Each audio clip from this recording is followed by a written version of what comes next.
Mildred's claws dig into my thigh just enough to sting. Good. It keeps me awake. I'm holding this porcelain cup. The tea is so hot it's burning my palms. Just listen to the room. Nothing. Only the heavy purring of the cat and the finches hitting the bird feeder outside the window. 15 years of this quiet. 15 years since Harold died, leaving that leather chair over there completely empty. If you are watching this, you probably look at me, a 91-year-old widow sitting alone in a dusty house, and you feel pity. You think this is a tragedy. You think I am waiting to die. But I need to tell you this before my time runs out. Do not scroll away. The world has lied to you. They told you that silence is a disease. They are wrong. I look over at Harold's picture on the side table. It's got a thin layer of dust on the glass. I haven't wiped it off in weeks. And the world hasn't ended. We were married for 47 years. Harold was a good man, but he was a loud man, and his life was so incredibly loud. For half a century, I lived on someone else's clock. My entire rhythm was erased. Every day, the roast beef or the casserole was on the table at 5:30 p.m. sharp. The smell of it used to make my stomach turn. Why 5:30? Because Harold was hungry at 5:30. I wasn't, but I ate. Then came the weekends, the dinner parties, the neighbors, the church groups, the phone ringing off the hook. I spent decades trapped in the suffocating noise of other people's opinions. We worshiped this idea that a full house means a full heart. We worshiped the calendar. Busy, busy, busy. If you weren't busy, you were failing at life. Peggy, you're so quiet tonight. Peggy, you need to get out more. Do you know how exhausting that is? To be the one quiet person in a room full of noise? I felt so guilty. I looked at all the other wives, laughing, gossiping, filling every single silence with words. They made it look so easy. I thought I was broken. I thought there was something wrong with my wiring because all I wanted to do was be upstairs in a quiet room with a book. But to say that back then, that was a sin. So I smiled until my jaw ached. I poured the coffee. I kept score of the birthdays and sent the cards. I was an actor in a play I didn't want to be in. I wasted the best years of my life apologizing for my own nature, apologizing for wanting peace. I had everything, a husband, friends, a full house, and I was miserable. The tea in this cup has gone cold. It tastes a bit bitter now, just like the days after Harold left. It happened 15 years ago, a Tuesday. His heart just stopped. 1 minute, the house was full of his big voice, the baseball game on the television, the clatter of his shoes, and the next minute, it was just static. The silence that hit this house wasn't peaceful. It was deafening. It was heavy. For the first few weeks, the noise came back. The funeral, the casseroles, the pitying looks from the neighbors. Everyone looked at me like I was a cracked porcelain plate, just waiting to shatter. My children, bless their hearts, they were terrified. They swooped in with their modern solutions. Mom, you can't stay in this big house alone. Mom, we signed you up for grief counseling. Mom, there's a lovely bridge club on Thursdays. You need to get out. They were so scared of my solitude. They thought if I was left alone with my thoughts, I would just wither up and die of a broken heart. And for a moment, I believed them. I was 76 years old, and I was terrified of my own living room. I didn't know how to exist without a script. Who was Peggy without Harold? Who was Peggy without someone to cook for? Then came the Tuesday, a month after the funeral. The kids had finally gone back to their own lives. The house was empty. I was sitting at the kitchen table. I watched the clock on the wall, the second hand ticking, loud. 5:25, 5:29, 5:30. My stomach clenched. I looked at the stove. I looked at Harold's empty chair. I waited for the guilt. I waited for the crushing weight of loneliness to drown me.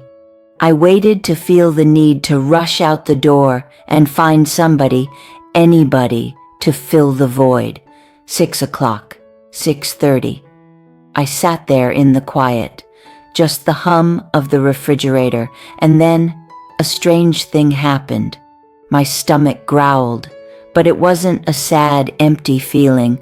It was just my body, my own clock. I missed my husband. I really did, but I was not lonely. I realized, sitting at that table, that I had confused grief with loneliness. And the world couldn't tell the difference either. They wanted me to fill my life with noise to cover up the pain, but the silence wasn't the enemy. The silence was the first honest thing I had felt in 47 years. I didn't want to go to a bridge club. I didn't want to make small talk about the weather to pretend I was okay. I didn't need to be saved from being alone. I needed to be left alone. And that night, that very first night, I decided to listen to my own body. I didn't make a roast. I made scrambled eggs on a piece of burnt toast at 7:15 in the evening, and I ate it right at the kitchen counter, standing up. No placemats, no serving spoons, no conversation. It was the most delicious meal of my life, because for the first time in nearly 50 years, I was eating because I was hungry. That was the beginning. That was the shift. The moment I realized I didn't need to rebuild the life I had with Harold. I had to build the life that belonged to Peggy. It started with small things. I stopped making the bed with the 17 decorative pillows that nobody ever used. I left the curtains open at night so the morning sun would wake me up, instead of that terrible screaming alarm clock. Then I got Mildred. Look at her sleeping here, 11 years old, missing half an ear. I found her at the shelter. She was the only cat in the room not making a sound, just watching. I knew we would get along. She doesn't demand anything from me but a warm lap and a little food. She understands the sacredness of a quiet room.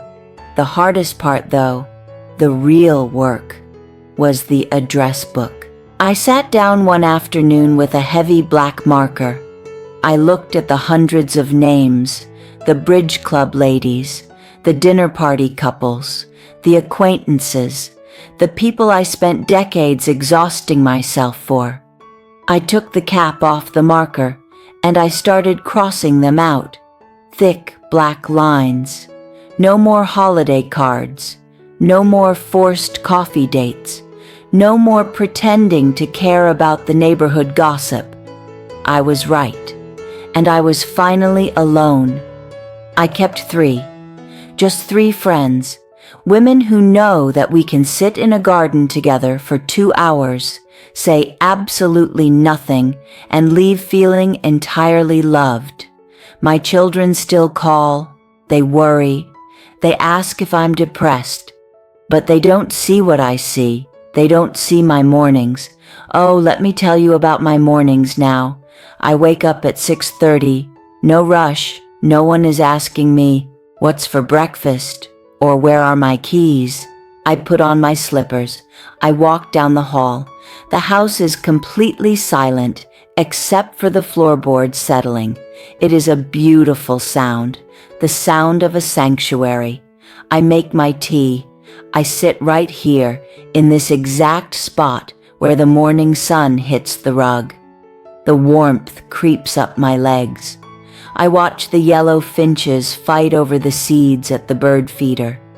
I can sit here for 3 hours, reading a book, watching the light change on the wall, thinking my own thoughts from start to finish without a single interruption. It is absolute, unadulterated heaven. People think solitude is a cage. They think it's a punishment for outliving your usefulness. They are so wrong. Solitude is the ultimate liberty. It is the freedom to drop the mask, to take off that heavy, exhausting costume I wore for decades, the costume of the hostess, the social butterfly, the good wife. When you are truly alone, you never have to be right. You never have to compromise. You never have to explain yourself. I look around this living room now. Everything in it is exactly where I want it. The books are stacked my way. The thermostat is set to my comfort. The air is still. I have nothing to prove to anyone anymore. I am not lonely. I am full. I am so completely full of peace that sometimes it makes me want to weep. I traded the applause of the crowd for the purr of a cat, and I won. And the tea in this cup is completely cold now. The afternoon light is fading. I am 91 years old. I don't have much sand left in the hourglass, but you are watching this, which means you still have time. I need you to hear this truth. Proximity is not connection. You can be suffocated by loneliness in a room of 100 people. If you are wired for quiet, stop apologizing for it. You are not broken. You don't need to be fixed with more noise. But to survive the silence, you need to learn 5 things. First, learn the difference between being alone and being lonely. Second, build a daily routine that gives your day shape. Third, find something small that needs you, a cat, a garden. Fourth, be brutally picky about who gets your energy. And most importantly, learn to like yourself, because at the very end, you are stuck with your own company. I cannot get those noisy years back, but I can help you save yours. Share this with someone you love, someone who needs permission to just be quiet. Go find your peace. I know you are exhausted. I see how hard you are trying to keep up. You feel that heavy, sinking guilt every time you want to say no to an invitation, every time you just want to close the door while the rest of the world is spinning so fast. You think you are missing out on life. But look at me. At 91, the shadows are very long, and from where I am sitting, I can see how much of our lives is just noise. We spend decades draining ourselves, performing, trying to prove we exist to other people. But the end of life is a great filter. Death does not care how many dinner parties you hosted or how full your contact list was. It strips away the small talk. It burns away the polite obligations. When the noise finally stops, what remains? Just the peace you made with your own soul. The brutal truth is that we run from silence because we are terrified of who we are when no one is watching. But you have nothing to fear. The most sacred relationship you will ever have is the one you have with the quiet. So, tonight, do a favor for an old woman who doesn't have much time left. Cancel one plan that you only made out of guilt. Turn off your phone. Sit in a room by yourself for just 10 minutes. Don't read. Don't put on music. Just listen to the settling of your own house. Breathe.